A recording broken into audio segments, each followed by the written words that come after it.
Питання програми про розгляд «Питна вода Херсонщини» з 2012 по 2020 роки було розглянуто на засіданні громадської ради при облдержадміністрації. Метою цієї програми є збереження екологічної безпеки громадян шляхом забезпечення питною водою в необхідних обсягах та відповідно до встановлених нормативів. Протягом багатьох років громадська організація «Центр розвитку особистості Берегиня» зверталася до Херсонської міської влади з питанням проведення громадської експертизи щодо реалізації програми «Питна вода Херсонщини» з 2012 по 2020 роки. Та отримали відповідь не по експертизі, але представники влади запропонували інше. Звіт цієї програми був наданий тільки у 2014 році. Інші звіти начебто розміщені на сайті Херсонської облдержадміністрації, але вони не відкриваються. Тому прості жителі не можуть подивитися, як виконуються програми Херсонщини.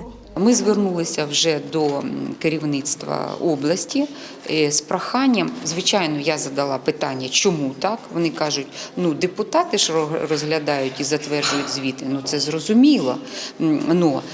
Якщо вже така, ми ж не можемо впливати на депутатський корпус. Тоді, якщо вам затвердили вже депутати цей звіт, то розмістіть на сайті обласної державної адміністрації. Тобто прозорості ми у звітах взагалі не бачили. Головним завданням програми є покращення якості питної води у Херсоні, але якість питної води й досі не відповідає стандартам. Саме через це більшість людей страждають від шлунково-кишкових захворювань. Окрім того, що споживачі мають знати, якої якості п'ють воду, потрібно, щоб і лікарі давали свої рекомендації та поради стосовно того, як убезпечити себе.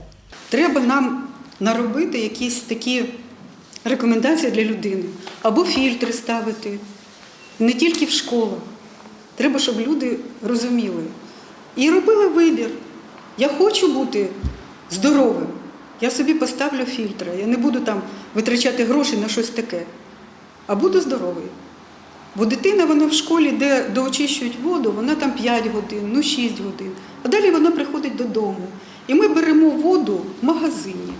І якщо наша з вами вода, за яку ми сплачуємо, коштує десь там 30 гривень, умовно, так? Бо в різних районах нашої області, відповідно до того, скільки затрачується на те, щоб підняти цю воду і доробити її і до нас донести, це не може бути мало чи багато. Це треба затратна частина, прибуток організації, яка працює, тому що вони це роблять. Так? І оце такі тарифи і мають бути. Тому коли кричать дуже високі тарифи, а в нас в Україні є міста, де тарифи в 3 рази вищі за наші, вони не можуть бути однаковими і вони не можуть бути дешевими. 3 складові, на яких ми стоїмо – вода, їда, енергоресурси. На жаль, проблему ніхто не намагається вирішити. Завдання і заходи програми ніхто не виконує. Представники організації зробили висновок, що міська влада Херсона не дає можливості проводити громадські експертизи, порушує права громадських організацій та вимоги законів України. Така поведінка з боку представників влади, які повинні представляти та захищати інтереси своєї громади, а не ігнорувати їх, ніяк не сприяє розвитку громадського суспільства. Взагалі хочеться, щоб всі програми були наші перевірені, тому що ми бачимо? Якщо не контролюється, то те, що маємо, те і маємо. Так що в нас, я думаю, це тільки початок. Буде проводитися експертиза інших програм обласної державної адміністрації. До речі, на жаль, ми проводили як громадська рада громадську експертизу в тому році по освіті.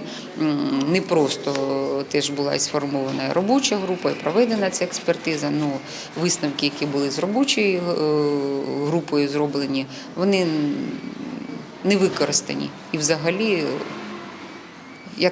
я не знаю, може на сьогодні ми теж будемо працювати, щоб все-таки було це використано і щоб наші всі труди, як кажуть, не пішли, не були зря.